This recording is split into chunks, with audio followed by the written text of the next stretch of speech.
ৰাজু ঢাকাল ডাঙৰীয়া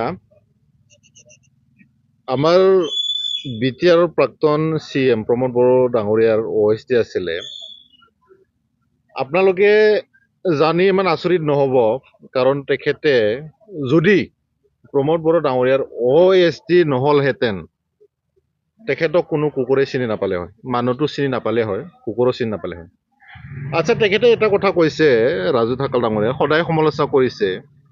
আচ্ছা, যদি ইমানেই বেয়া আছিল UPPL, 5 বছৰ ধৰি আপুনি যে OSG হৈ আছিলে, সেই সময়ত আপোনাৰ কান্ধত জ্ঞান নাহিল নেকি? আমিও জানিব বিচাৰিছো, তেখেতে 5 বছৰ হয় প্ৰমোদ ডাঙৰীয়াৰ লগত OSG থাকিলে।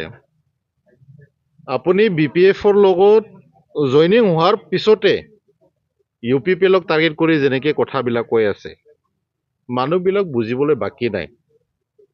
আৰু আজিৰ তাৰিখত, আজিৰ সময়ছোৱাত যিসকল ব্যক্তিয়ে পাৰ্টি চেঞ্জ কৰে, তেখেতসকলৰ সমাজত একো ভেলু নাই। মানে ৰাজু ঢাকাল ডাঙৰীয়াৰ সমাজত একো ভেলু নাই। মানে অসমীয়াৰ এটা কথা আছে, যোনে স্থান হেৰুৱাই মানে মানুহটোও হেৰায়। তেখেতে স্থান হেৰুৱাই লৈছে, মানুহ হেৰাইছে। গতিকে তেখেতৰ অস্তিত্বৰ কথাটো মই ক'লো, সেইটো ক'ব নাযাওঁ।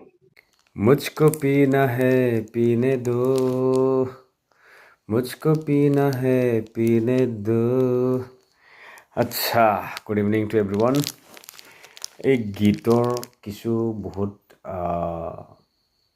ভিতৰীয়া কথা আছে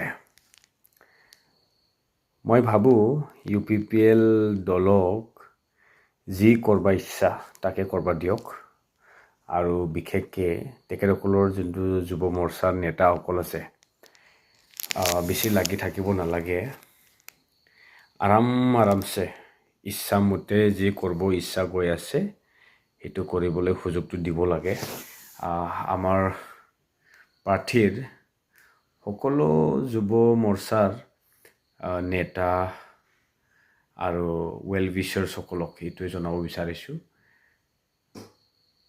ৰংগুল বড়ো ডাঙৰীয়াই যি কয় সেইটোক ইমান মানে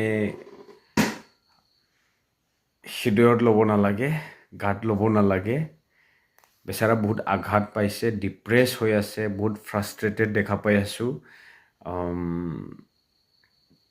যেনেকৈ প্ৰেছ মিট মিডিয়াত বাইটবিলাক দিয়ে ন তেখেতে দেখা পাইছোঁ আজি সঁচাকৈ ইমান খাব নালাগে লিভাৰটো হিল হওঁতে অলপ কিছু টাইম লাগে সেইকাৰণে কিছু ফলটো নুফুলাৰ আগত আমি ভাবোঁ যে আপুনি ইমান সোনকালে আমাক এৰি থৈ গুচি যাব নালাগে গতিকে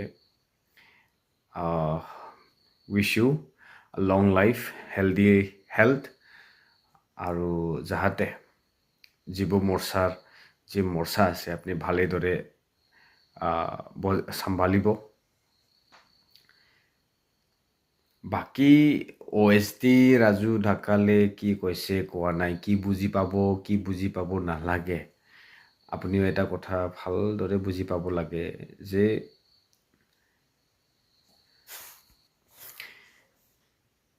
পাৰ্টি চেঞ্জ কৰা নকৰা সেইটো সময়ে সিদ্ধান্ত লয় আৰু ৰাইজে কি বিচাৰিছে কি বিচৰা নাই সেইটো আহি থকা সময়বোৰত আমি গম পাই যাম এতিয়া পাৰ্টি সলনি কৰা ব্যক্তি যদি অস্তিত্বই নাই সন্মান নাই বা ৰাইজে নাই বুলি কৈছে আপুনি তেতিয়াহ'লে এটা কথা ক'ব বিচাৰিছোঁ UPPL দল হিচাপে আজি জন্ম হৈছে আপুনি একজন এনেকৈ ব্যক্তি ওলাই দিব পাৰিবনে যোনে এক সময়ত কোনোবা BPF সমৰ্থন নোহোৱাকৈ আছিল নে আপুনি জনাব পাৰিব নেকি তেতিয়া মই ব্যক্তিগত কৈছোঁ আজিৰ পৰা ছ'চিয়েল মিডিয়াত ইনফ্লুৱেঞ্চাৰ হিচাপে আৰু BPF পাৰ্টিৰ সমৰ্থক হিচাপে কাম নকৰোঁ আৰু কোনো দিন BPF-ৰ ভাল বেয়া UPPL-ৰ ভাল বেয়া মই এক আশাৰ কথা নকওঁ।